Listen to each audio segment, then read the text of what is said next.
Get out the insurance cards, get out the copays. The office is open, my friends. Brought to you by drroto.com.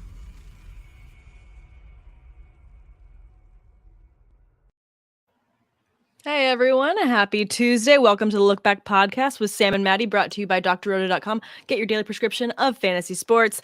Maddie, we have so much to talk about from this past weekend. Like, I keep hearing from everyone from all walks of life that this was the best weekend of football ever. Just ever. Blanket statements of just best weekend of football ever. Do you feel the same way? Do you agree wholeheartedly? I absolutely feel the exact same way. I'm worried that this is it. Like, I feel like maybe We've we peaked. The only thing that can make it better is if it happens during regular season and all the games from the entire weekend are like this. That's the only way to top it, really. Yeah, no, I think it was really, really good matchups. I think these teams paired up against each other really well. Definitely a lot of outcomes that I don't think that you and I expected based on what we previously picked for the winners of these games. Yeah. But still, just all in all, amazing football. You weren't left, wishing like, I wish I had another whole half of that game. The teams played every minute, except for maybe the overtime for like the last game. I do agree with that. I will say that one. Yeah, Buffalo. Kansas City, Buffalo. That one was brutal in terms of overtime rules, but I do like how Josh Allen put it. That if he was on the other side of the ball, he wouldn't be complaining. So why is he going to start complaining about the way that the rules are set up right now? Like, you can't do anything about this rule change right now. So I thought that was very classy of him. Really appreciated it. Albert's joining us. Hey, Albert, thank you for tuning in. Thank you guys so much for tuning in. As always, whenever we go live, we really appreciate it. Throw up any of your comments on the games this past weekend. Let's talk about them. We're going to start off with, of course, the first game of the weekend, which was the Bengals versus the Titans. And I think the main storyline that I have at the top of my notes is that Joe Burrow was sacked 9 times. And I know you have an opinion on this. I do. First of all, we talked about this before we went into the weekend. Joe Burrow is scary because he doesn't that was impressive mute skills. Joe Burrow's scary because he doesn't get fazed by being murdered in the pocket. He's being taken out over and over and over again, and he just pops back up asking for more. It's beautiful. It's amazing to see that he continued that being unshaken in this so game. So calm under pressure, despite being just pummeled over and over again. He didn't have that face that I'm very familiar with seeing plenty of other quarterbacks having, of just like, really, not again? How am I supposed to keep going? He had none of that. He was just like, all right, we're going to keep going. On to the rolling next. with the punches. On to the next one. Goldfish Will Jenkins mentality. joining us. What up, Will? What up, Will? No, definitely love that goldfish mentality of him. And I think that it was that mentality that kind of took them over the edge. I mean, the Bengals also were able to hold Derrick Henry to 62 yards. Yeah. That's amazing. I don't feel like Derrick Henry looked that great, though. And that's probably a big part of it. I had a stat pulled up. The Sam Hubbard ranks number 2 in highest run stop win rate as an edge defender. Okay. Wow. That's kind of higher than I thought he would be. Pretty up there. Way up there. I was thinking maybe like top 10. But number 2. Wow. That says a lot. Number 2. It does. The only person above him is Cameron Jordan. Wow. That's huge. And I mean, it's that ability. He's going to have to play a big role this coming weekend when they take on the Chiefs, which we will definitely get to that game in a little bit. But what other parts of this game had you excited about them moving on to the next round that they were able to do, besides obviously the kicker having just ice in his veins? If we're being honest, I have a few team members that are picked in my playoff challenge. So the fact that I'm going on now into week 3 and I don't have to change up my roster is very nice. I get triple the points now. But no, in all seriousness, I really want Joe Burrow to be successful. We didn't get to see him. This is basically like a rookie season for him, right? Yeah. He was coming off a crazy injury. He comes out guns blazing. They've been through adversity. They've been through adverse situations, and now they're thriving and they're beating really, really good teams. I really like that they are so well equipped on offense, if that makes Mhm. sense, minus No, the it offensive does. line. The only thing that I would change about that team right now is the offensive line. So I just Yeah. get excited to watch these young players go out and perform. I agree. I was going back and forth and doing just a practice that I like to do of just going across the board of rosters to see how these things stack up. And I really like the way that the Bengals offense stacks up against the Chiefs offense going into this game, just with how much diversity they have and the Burrow has at his fingertips in terms of playmakers. Yeah. And a part of what the Chiefs have done is try to get in a quarterback's head Hmm. and take advantage of their weak points. That's not going to happen, obviously. No, he's You going to keep remain laying them unshaken. out. And the thing is you have two amazing receivers on the outside, and then you also have Joe Mixon running the ball. So, Yep. I mean, how do you defend that? I don't think that the Chiefs have the personnel to do it. But on the opposite side, I worry that the Chiefs' offensive line is going to dominate the Bengals' defensive line. Hmm. Okay. Well, when we go back and forth over the Bills Chiefs game, we'll have to dissect that further. But I want to bring up Albert's point here. Tannehill is the reason they lost the game. Just talking about the Titans, I mean, what do you think they're going to have to do to right the ship for next season? Because I I felt mean, like it was play calling.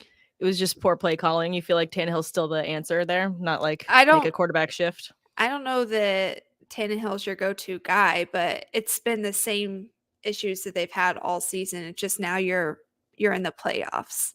I mean, Yeah. there's a reason why people didn't think that they were going to win out. Yeah, no, there's definitely a reason for it. And listening to a lot of people across the media say, maybe this is a time for the Titans to look elsewhere for a quarterback. I don't know that this is the market for them to be making that switch in. Um, I think it's a bit too steep of a quarterback market for them to start to throw their names into the hat, but And he got you to the playoffs he did with it.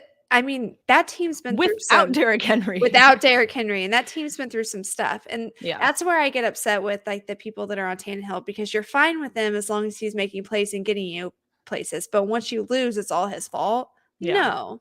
No, that's definitely not fair, and I agree with that. I mean, he did have a brilliant catch, brilliant throw to AJ Brown that just looked, And it was a video game good scripted. game. Yeah, it was a really good game. It was They weren't back and getting forth. pummeled. Yeah. No, it was a very even game, and that's why I feel like this game itself was just.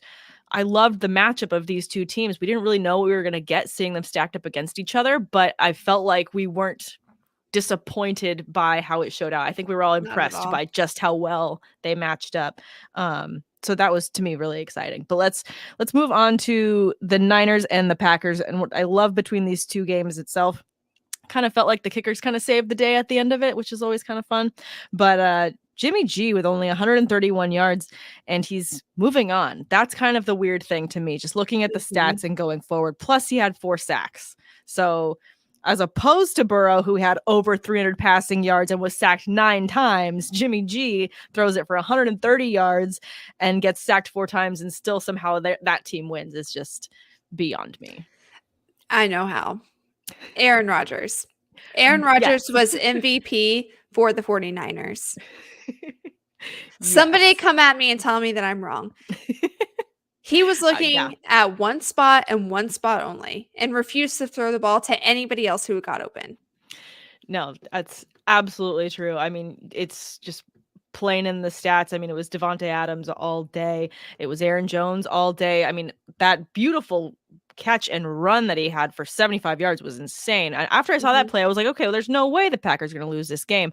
But then it was because he couldn't spread the ball around at all. I mean, one He catch didn't to want Lazard, to. one to Mercedes Lewis. Like there was just nobody else.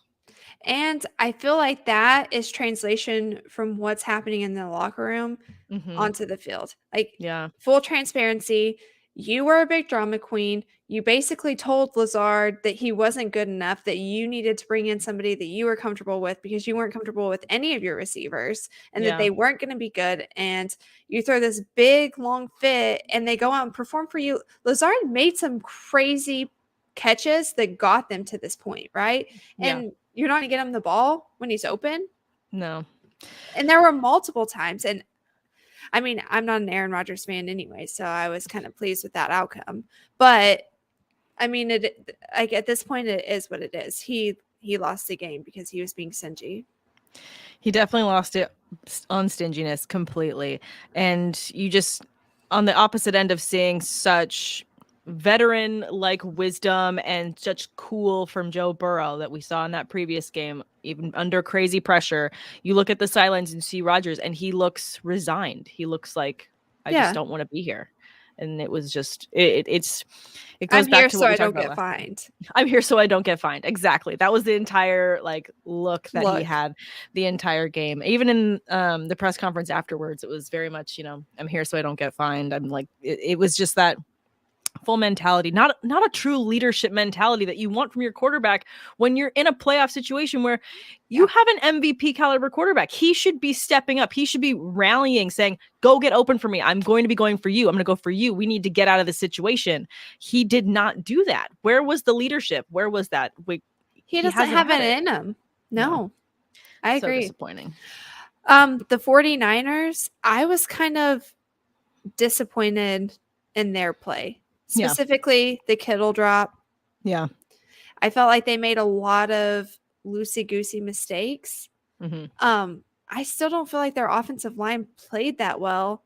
And, I mean, that's a testament to how bad Green Bay was kind of playing at one point. But I worry they're going to get demolished going into this next game.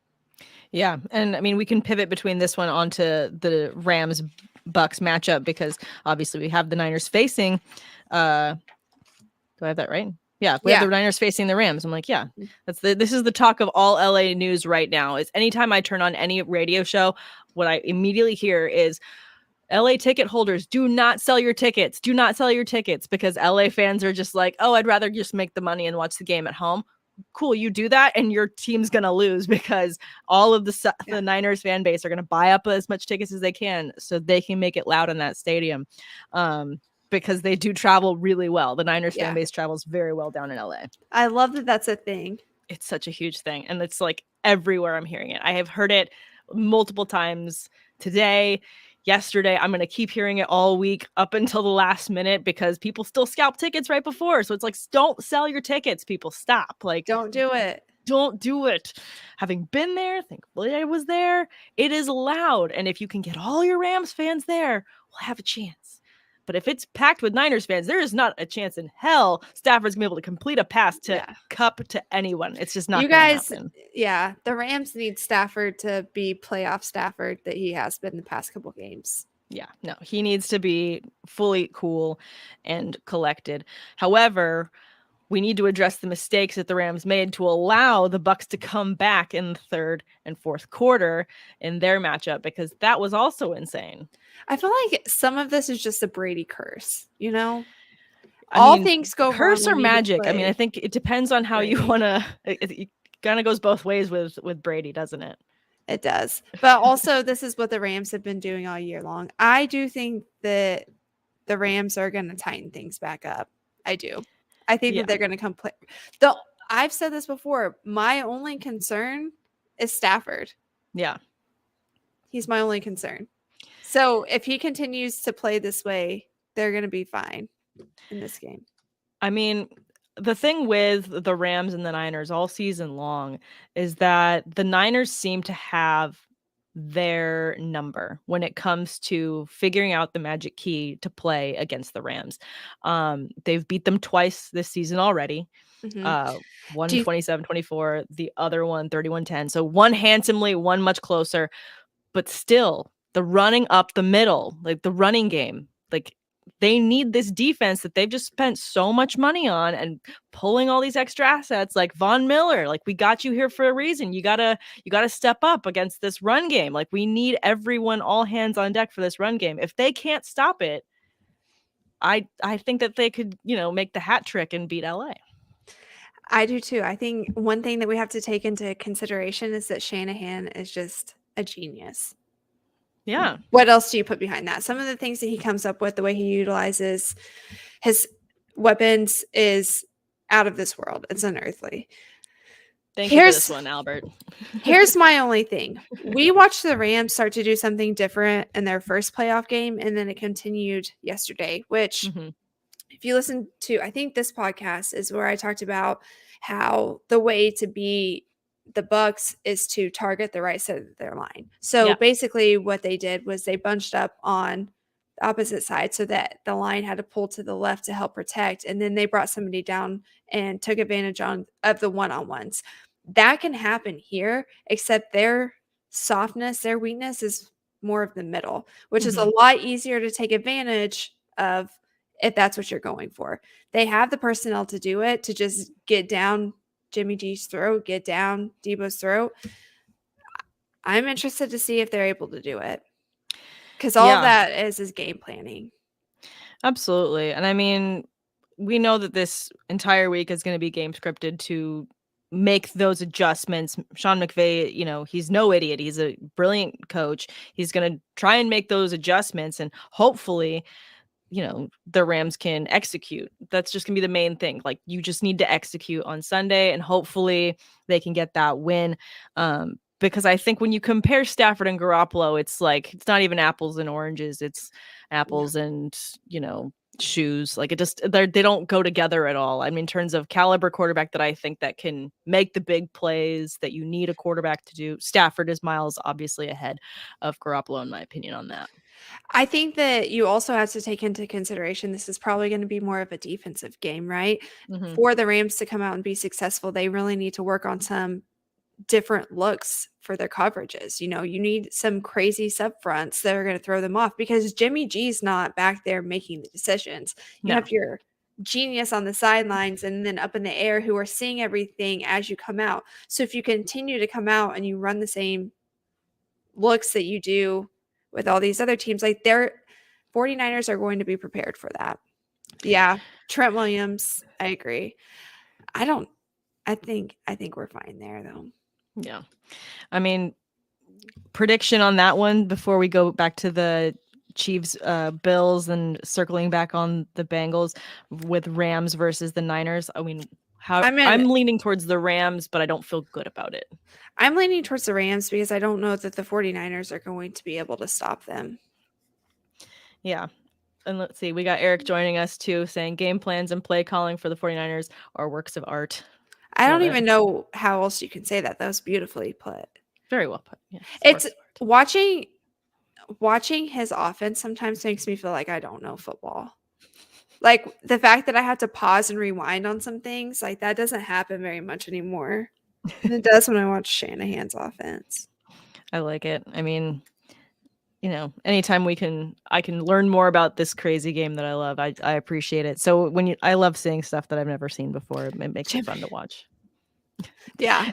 Eric also saying Jimmy just has to not screw it up. Yeah, pretty much. Same with Stafford. Like I feel the same way about Stafford. Stafford, don't blow this. Just don't blow it. Just do your job. Stick to your assignments. No I agree, Eric. The Kittle play, that was rough. Absolutely brutal. We have to remember that Cooper Kupp's on the other side. Like, Stafford out of empty when he's efficient it's dirty. Yeah. I really don't know that the 49ers are going to be able to stop him. I don't know that they're going to be able to stop them either. But man, Stafford's just going to have to keep it as clean of a game as he can, because if he has more than one interception, even one, if he has one, it's going downhill. He can't. It's going to be bad. Revive. No. Do you think this is a high scoring game? That's a good question. I feel like this is probably going to be a closer score to what their last game was against each other, like the 27-24 type range. I don't know that it's going to go over 30. I don't think this is going to be a blowout. I think this is going to stay in that mid 20s range of score.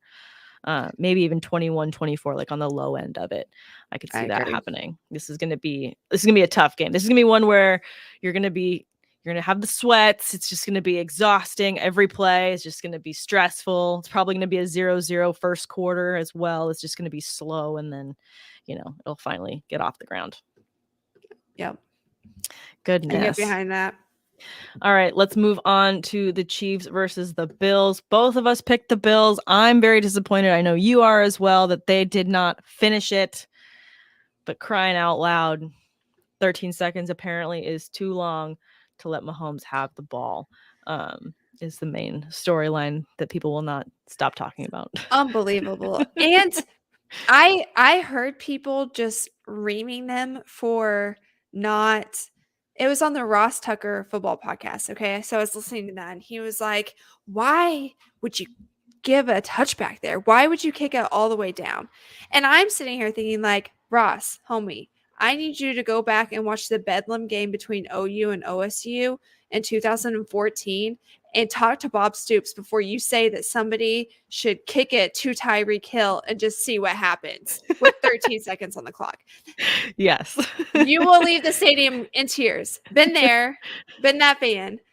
You don't kick it directly to Tyreek Hill. Them moving the field like that was unbelievable. I mean, kudos to Patrick Mahomes because that was magic. And if you go back and look at those throws, that last throw, Mm-hmm. that was literally some magnetic, crazy things. I'm just bummed because I truly feel like the Bills were a better team. Yeah.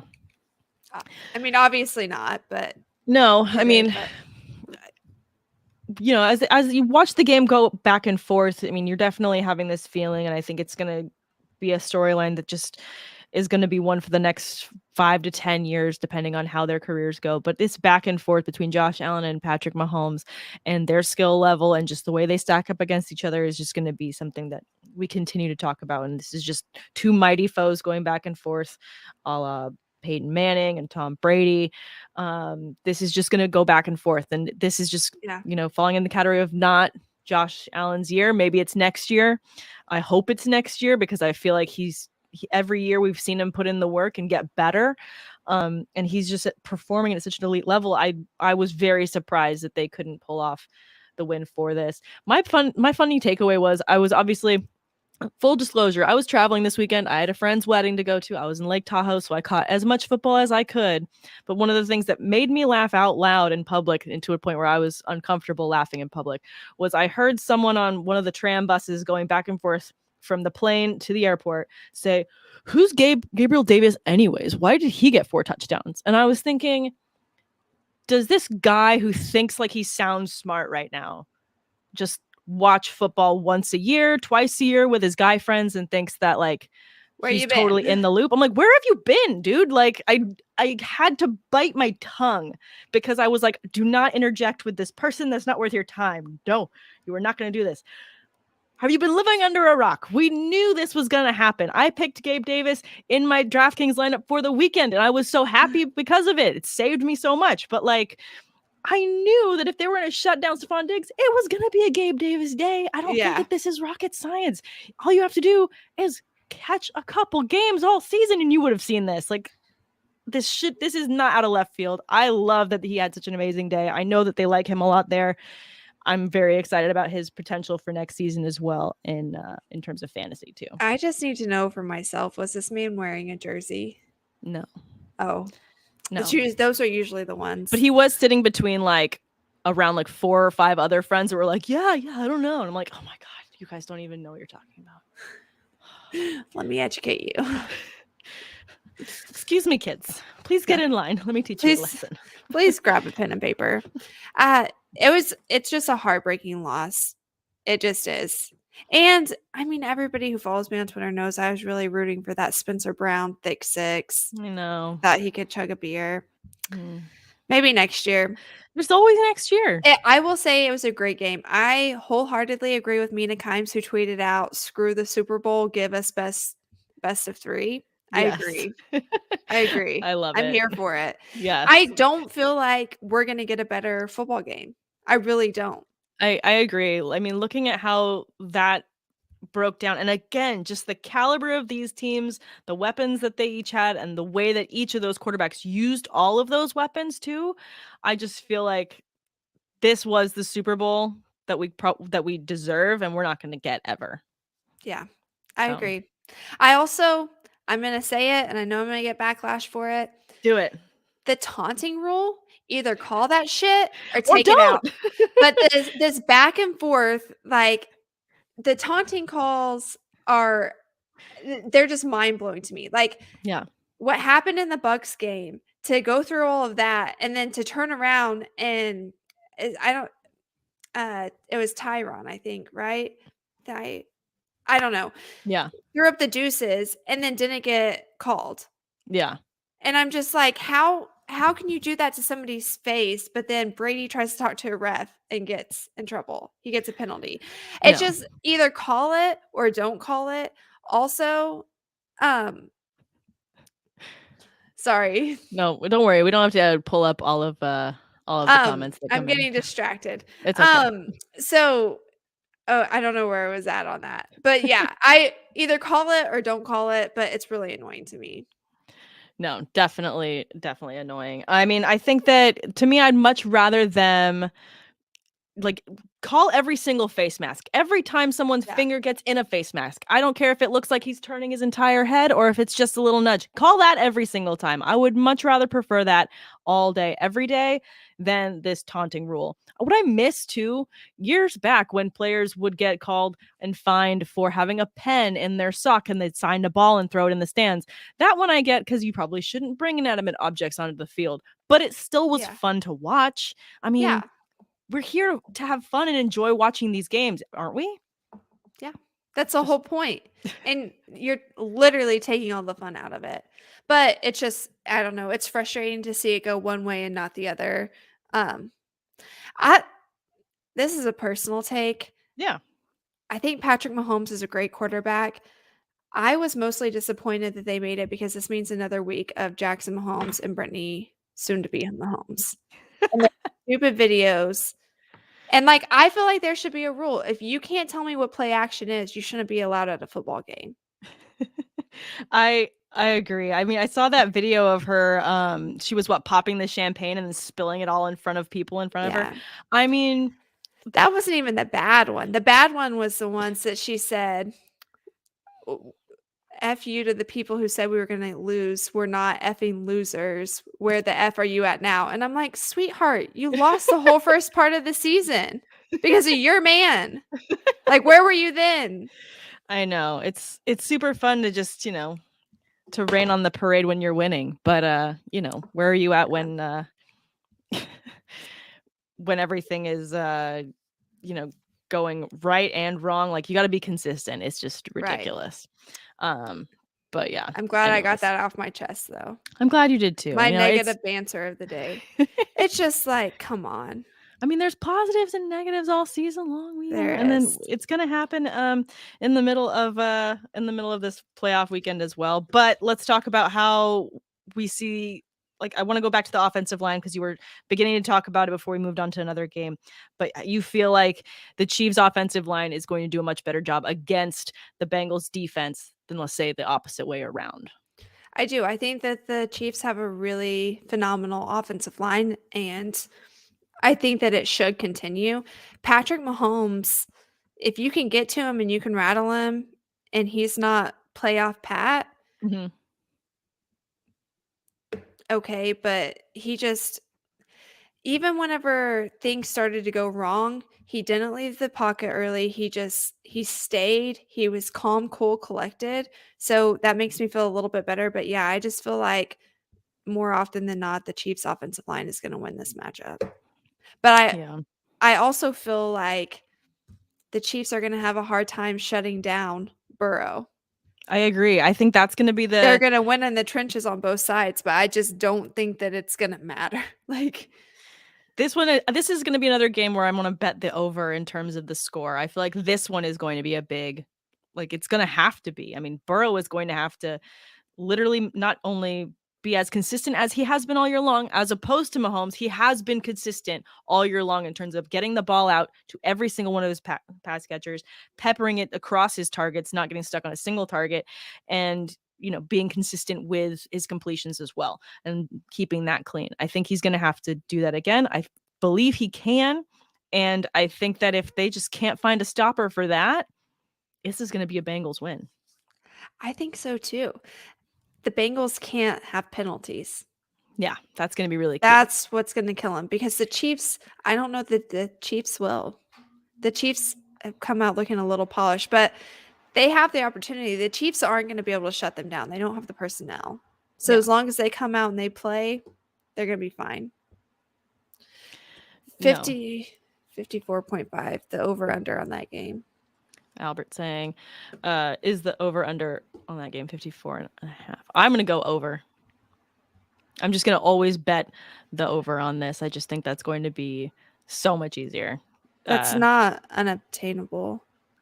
I usually don't look into the over-unders until later on in the week just to make sure that there's no sneaky COVID outbreaks or anything else like that before I'm putting my money on. But No, right now, I would seriously. take the over. No, right now, I agree. I'm definitely taking the over right now, but no. This is also going to be one where, it's going to be a stressful. These are both going to be very stressful games. Like, I don't think the stress is going to be gone in either of these matchups. But it's exciting because we have good teams coming in, right? We do. And we have some younger quarterbacks in the mix, which is exciting. Definitely. Especially for dynasty owners. I think this is going to be huge, and it's going to be a fun weekend. So hopefully we get some amazing football to watch. Any other predictions for this matchup before we sign off for the evening? No. So I'm going Bengals and Rams. Are you the same? Yes, I'm going to go Bengals and Rams as well. I just feel like something in my gut says that's what we're going to see, and Rams are going to be able to bring it home, keep it in SoFi so that they have themselves a home Super Bowl. That's wild. Yeah. That's wild. And what a beautiful stadium to have it in. Oh my gosh, such a gorgeous stadium. I know I'm not going to get to go to this next coming game. I'm glad that I did get to go to the last playoff game. That was awesome. But, oh man, that stadium is gorgeous. And Rams, don't sell your tickets. Don't sell your tickets. Unless you're selling them to a Rams individual. Unless you're selling them to another Rams fan, so you can keep that stadium full. We need jerseys. They have to come with their face painted. Yes, that must be a prerequisite in order for you to sell your tickets. Do not sell them to Niners fans. Don't let it happen. They're going to crowd the stadium, and then the Rams are going to lose. Or, do it, and then we'll just watch that dictate the whole game. But it's going to be such a good matchup. I'm excited for football this weekend. Yeah, no, it's going to be a really good weekend of football. I can't wait to see it. Yeah, it's going to be a good one. But thanks, guys, everyone, for tuning in. Make sure to follow us on Twitter, Maddie at Maddie Kroll, and myself at Samantha R. Holt on Twitter. And guys, have a wonderful game and don't forget to subscribe if you haven't already. We definitely appreciate it. Yes. Sure. Thanks again for listening. Check out all the other content, seasonal and DFS tools, as well as premium access to our staff for all your fantasy sports questions in the members only Discord right here at drroto.com. Have a wonderful week, guys. Bye. Thanks for stopping by the office. Get your fantasy prescription by subscribing to the channel and checking out Dr. Roto.